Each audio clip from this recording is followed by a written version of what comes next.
Picture this. It's late at night. The world is quiet, but your chest feels heavy. You did everything right. You cared, you stayed, you tried to be good, and still, you were the one left alone. If you've ever loved deeply and wondered why it wasn't enough, this story is for you.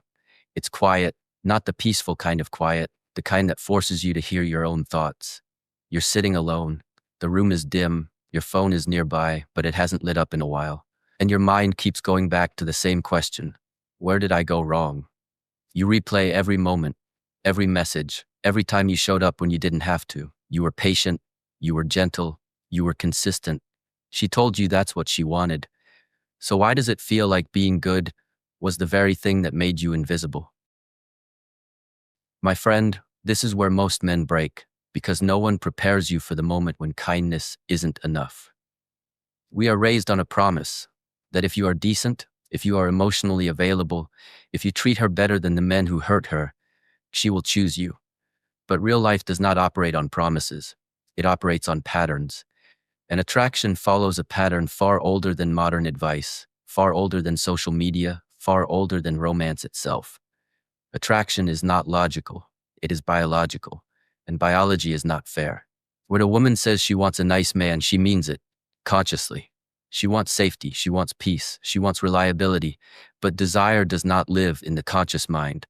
Desire lives in the nervous system.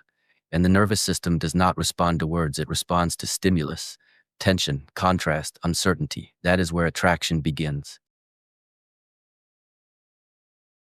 Here is the first truth you were never told. Safety feels good, but it does not awaken desire. Safety soothes, it calms, it relaxes. But attraction requires alertness. It requires the feeling that something could be lost. That is why dangerous men, not cruel men, but emotionally grounded men, ignite something deeper. They are not dangerous because they hurt. They are dangerous because they do not need. And needlessness is power. Let's talk about the nice man, because maybe that man is you. The nice man gives too much clarity, too early. He opens his heart before attraction has time to grow. He believes that honesty guarantees connection, so he explains, he reassures, he gives access without resistance. He makes her feel important, but he forgets to make himself solid. And slowly, subtly, her nervous system learns something. There is no risk here. And when there is no risk, there is no excitement, no tension, no anticipation. And without those things, desire fades. Not because she's cruel, not because she lied, but because biology does not negotiate.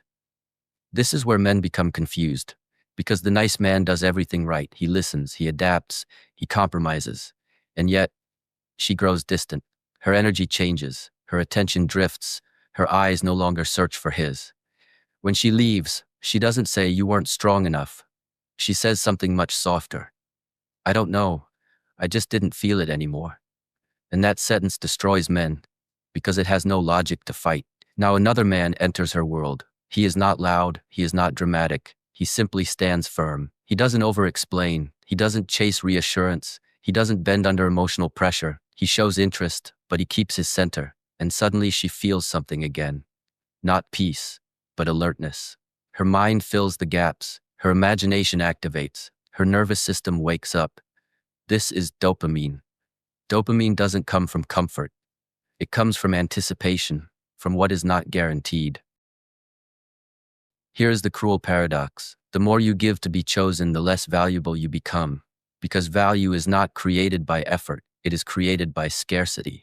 The dangerous man is scarce emotionally, not absent, not cold, just self-contained. He has a life that does not orbit around her, and that changes everything. Modern culture teaches men to abandon themselves, to apologize for confidence, to overvalidate emotions, to confuse self-sacrifice with love.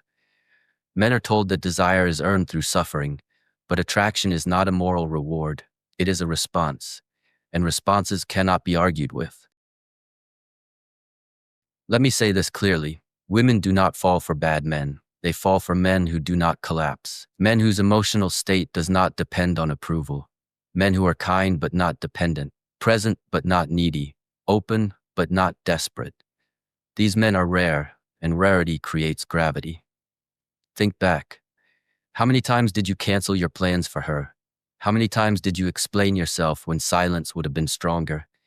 How many times did you stay, hoping effort would bring clarity? Each time you abandoned your boundaries, you taught her nervous system to relax, and relaxation is the enemy of desire. This is the bitter truth. Kindness without strength is invisible. Strength without kindness is destructive. But strength with kindness, calm, grounded, immovable, is magnetic. That is the man women fall for, not because he manipulates, but because he cannot be shaken. So what changes now? You stop trying to be chosen. You stop negotiating your worth. You build a life that feels full without validation. You speak less. You observe more. You let people reveal themselves through behavior, not promises. You do not rush intimacy. You do not fear silence, because silence is where truth lives. Where truth lives. This does not make you heartless. It makes you sovereign, and sovereignty is attractive. One day she may return, curious, conflicted, pulled by the shift she feels but cannot explain. And when that happens, you will notice something different. You will not feel urgency. You will not feel fear. You will feel calm. And calm men are dangerous because they cannot be controlled by the fear of loss. Remember this, brother. The goal was never to be the nicest man. The goal was to be the strongest man emotionally. Strong enough to love without losing yourself. Strong enough to walk away without bitterness. Strong enough to stand still when the world pulls. When you reach that place, you will no longer ask why women choose dangerous men. You will understand.